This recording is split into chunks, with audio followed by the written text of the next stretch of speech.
మీరు గనుక స్మృతులను పూర్తిగా లాగివేయగలిగితే, స్మృతులు అనేవి కుప్పకూలిపోతే ఇక గాలి బుడగ గాలిని నిలిపి ఉంచలేదు. ఇక్కడ గాలి అంటే మనం మౌలికమైన జీవశక్తి అని చెప్పుకునేది. దాన్నే మీరు చైతన్యం, స్పృహ అనవచ్చు. ఈ చైతన్యం అనేది ఒక పదార్థం కాదు, ఒక ధర్మం, లక్షణం. అది ఈ బ్రహ్మాండం తాలూకు స్వస్వరూపం. మీరు ఒక బుడగను ఊది అందులో మీ చైతన్యాన్ని కొద్దిగా పట్టేయగలిగారు. ఎరుక గల జీవనం, యోగ సాధనల ద్వారా కానీ మనం సాధించుకోలేదల్లా ఈ బుడగలో వీలైనంత ఎక్కువ గాలిని ఎక్కించి దాన్ని ఒక పెద్ద బుడగ చేయాలని, ఆ బుడగ గోడలను వీలైనంత పలచగా చేయాలని. మీరు చిన్న బుడగగా ఉండిపోతే చాలు అనుకోరు, పెద్ద బుడగ కావాలనుకుంటారు. ఎంత పెద్ద బుడగైతే అంత తొందరగా పేలిపోయి కరిగిపోతుంది. సాధన వల్ల మీరలాంటి పెద్ద బుడగను ఊదగలుగుతారు. ఇలాంటి బుడగ ఇదే విధంగా, ఇదే స్మృతుల రూపంగా ఇంకెక్కడా ఉండడానికి వీలు లేని విధంగా మీరు దాన్ని పెద్దదయ్యేలా ఊదుతారు. బుడగ బాగా పెద్దదైందంటే సహజంగానే బుడగ గోడ చాలా పలచనైపోతుంది కదా. సాధనలతో ఆ బుడగ గోడను లోపల నుంచి మరింత అరగదీస్తారు, దాన్ని సాగదీస్తారు.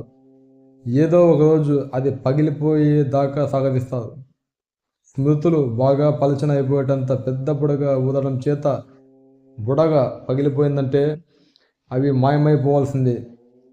జీవన అనుభవం వల్ల కానీ, బుద్ధిశక్తి వల్ల కానీ, జ్ఞానం వల్ల కానీ, మరి దేని వల్లనైనా కానీ ఒక మరీ పెద్ద బుడగ ఊదగలిగారనుకోండి, దాన్ని గుర్తించకుండా ఉపేక్షించడానికి వీలు కానంత పెద్ద బుడగ అనుకోండి. అలాంటి జీవం తల్లి గర్భం నుంచి బయటకు వచ్చిన క్షణం నుంచి కొన్ని విశేషాలు, లక్షణాలు ప్రదర్శిస్తుంది. అది చాలా పెద్ద బుడగ కనుక అందరూ దాన్ని చూస్తూ ఉంటారు. దాని చుట్టూ ఓ చిన్న చిన్న బుడగలున్నా అందరూ దాని వైపే చూస్తారు. అలాంటి దాన్ని మనం సంపూర్ణంగా పరిణామం చెందిన వికసిత జీవి అంటాం.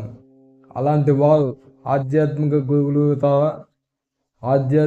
గురువులు అవుతారా లేక ఊరికే వీధుల వెంట తిరుగుతారా అన్నది ముఖ్యం కానే కాదు. అలాంటి వారు ఎక్కడున్నా ప్రజలు వాళ్ళను గమనించకుండా ఉండలేదు. వాళ్ళలో ఇచ్ఛాశక్తి, క్రియాశక్తి ఒక చెప్పుకోదగ్గ హెచ్చు స్థాయిలో ఉంటాయి. ఇప్పుడు ఈ పోలికనే మరికొంత కొనసాగిద్దాం. ఎవరైనా చనిపోయినప్పుడు ఏం జరుగుతుంది? మీ భౌతికమైన శరీరం అంటే ముఖ్యంగా జన్యు సంబంధ, జీవ పరిణామ సంబంధ స్మృతుల రాశి. మిగిలిన విధాల స్మృతులు అందులో అంతగా ఉండవు. అవి ఎక్కువగా శక్తి, శరీరం రూపంగా ఉంటాయి. కనుక మరణం సంభవించినప్పుడు మీరు పోగు చేసిన పైపే స్మృతులు, జన్యు సంబంధ స్మృతులు, జీవ పరిణామ స్మృతులు ఇతరత్ర మాయమైపోతాయి. కానీ లోతున ఉండే కర్మ సంబంధ స్మృతి మాత్రం భద్రంగా ఉండిపోతుంది. కనుక ఇది మృత్యువు లేని దాని కిందే లెక్క. అందుకే లోకంలో ఆత్మ శాశ్వతమైంది అంటుంటారు. నిజానికి అది శాశ్వతం కాదు, కానీ మీ అనుభవంలో శరీరంతో పాటు నిలిచిపోనివన్నీ మీరు శాశ్వతమని అంటారు.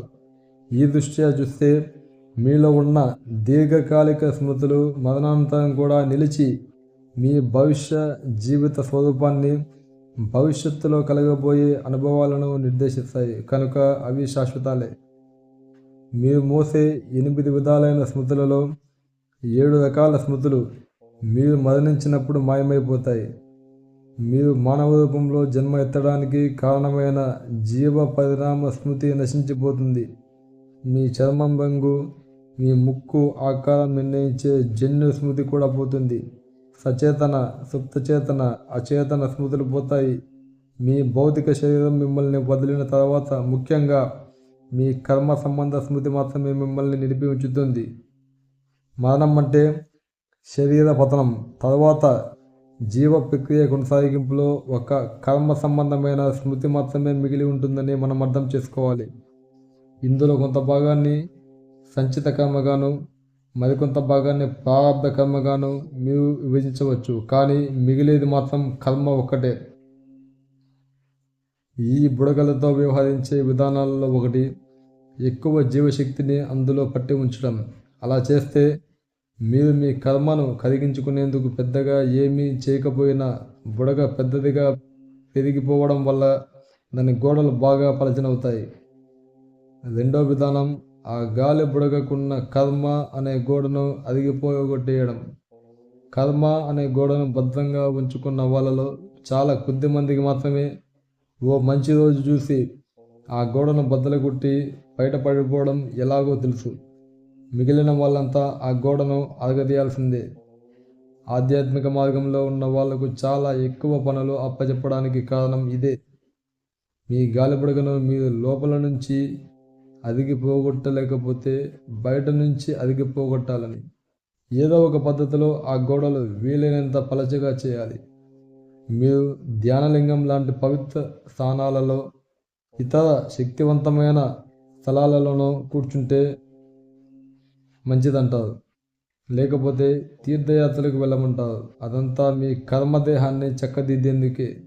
మీ కర్మదేహం ఇలాంటి బాహ్య ప్రభావాల వల్ల ప్రభావితమవుతుంది. అసలు కర్మదేహం అంటేనే రకరకాల ప్రభావాల ఫలితం. కనుక కర్మదేహాన్ని వదిలించుకోవాలంటే దాని మీద సరైన ప్రభావాలు పడేలా చూడాలి. లేదంటే మీరు సరైన శక్తివంతులైన ప్రదేశాలలో ఉండాలి. సరైన వాతావరణంలో, సరైన వ్యక్తుల సాంగత్యంలో ఉండాలి. అందుచేతనే ఆధ్యాత్మిక జీవితం గడిపేవారు ఎప్పుడూ ఏదో ఒక పనిలో క్రియాశీలంగా ఉండేలా చూడడం. కానీ ఈ క్రియాశీలత తమకు సంబంధించినవి కాకూడదు. తమకు సంబంధించిన పనుల వల్ల కర్మ పెరుగుతుంది, తరగదు. ఆ బుడగ గోడ మరింత మందమైపోతుంది. నా గురించిన విషయమనగానే నాకు తీవ్రమైన ఇష్టాలు ఉంటాయి. ఇదైతే చేయగలను, ఇది చేయలేను. ఈ వ్యక్తితో మాట్లాడతాను, ఆ వ్యక్తితో నేను మాట్లాడను. ఈ వ్యక్తిని ప్రేమిస్తాను, ఆ వ్యక్తిని ద్వేషిస్తాను. నా గురించిన విషయమనగానే ఇవన్నీ సహజంగా వచ్చి కూర్చుంటాయి. భారతదేశంలో ఆధ్యాత్మిక మార్గమంతా కర్మగోడలు మరింత కర్మతో మందమైపోకుండా ఉండడానికి ఉద్దేశించి ఏర్పరిచింది.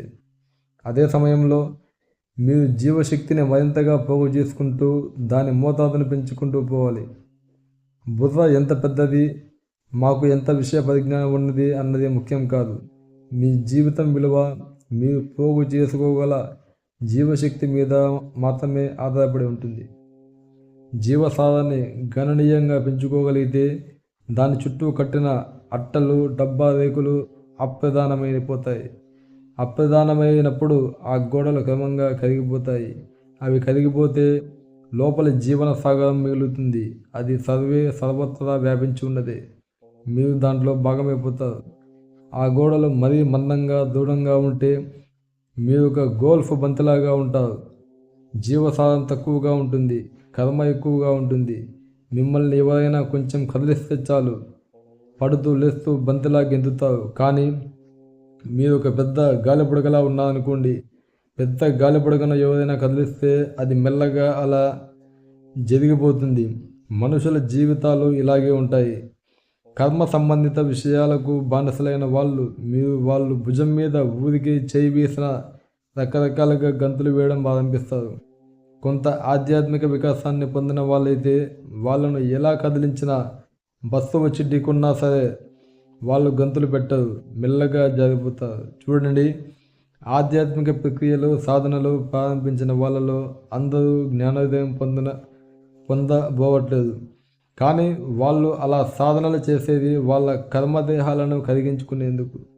కాలక్రమంలో ఎప్పటికో వాళ్ళ గాలిబుడగ గోడ జన్యు సంబంధ స్మృతులను, జీవ పరిణామ సంబంధ స్మృతులను కూడా ఇముడ్చుకోలేని పలచటి స్థితికి చేరుకుంటుంది. ఆ స్మృతులు లేకుండా అది మరో శరీరాన్ని ధరించలేదు. దానికి ఇక దేహధారణ అనేది అసాధ్యం అయిపోతుంది. పూర్తిగా కరిగిపోకపోయినా ఆ గాలిబుడగకు మరో జన్మ ఎత్తే అవకాశం కూడా లేనట్టే. మీరు గాలిబుడగను బద్దలు కొట్టేయగలిగితే ఇక ఈ జన్మ చక్రం నుంచి మీరు బయటపడిపోయినట్టే. అప్పుడు దాన్ని మరణం అనలేం. అప్పుడు జీవం చరమగమ్యాన్ని చేరిపోయినట్టే. అలా జరగాలంటే బుడగ చాలా పెద్దది కావాలి. అప్పుడు దాన్ని ఒక్కసారి స్పృశిస్తే చాలు, అది బద్దలై మాయమైపోతుంది. అంతకంటే ఏమీ చేయనక్కర్లేదు. దానంతటదే పోతుంది. సబ్బు నీటి బుడగ అయినా అంతే. చిన్న బుడగను మీరు నొక్కితే అది మీ చేతికి అంటుకుంటుంది, పగలదు. అది పగిలేందుకు కొంచెమో శ్రద్ధ తీసుకోవాలి. పెద్ద బుడగలు స్పర్శ తగిలితేనే పగిలిపోతాయి, ఇంకేమీ అక్కర్లేదు. అందుకే చాలా ఆధ్యాత్మిక సాధనలలో అదే చేస్తారు. జీవనపు గాలి బుడగను జన్మలు గడిచే కొద్దీ ఇంకా ఇంకా పెద్దగా అయ్యేలా ఉంచేందుకు ప్రయత్నిస్తారు. ఎప్పటికో అప్పటికి దానంతటది పగిలిపోతుంది. కానీ బుడగ చిన్నదై దాని గోడ మందంగా ఉన్నప్పుడు కూడా మనుషులు తగినంత వివేకం, సంకల్పబలం సమకూర్చుకుంటేనే, లేదంటే అతి శక్తివంతమైన యోగ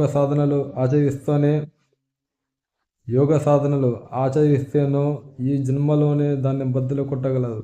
అది మరింత పెద్దదయ్యేందుకు జన్మల తరబడి నిరీక్షించనక్కర్లేదు.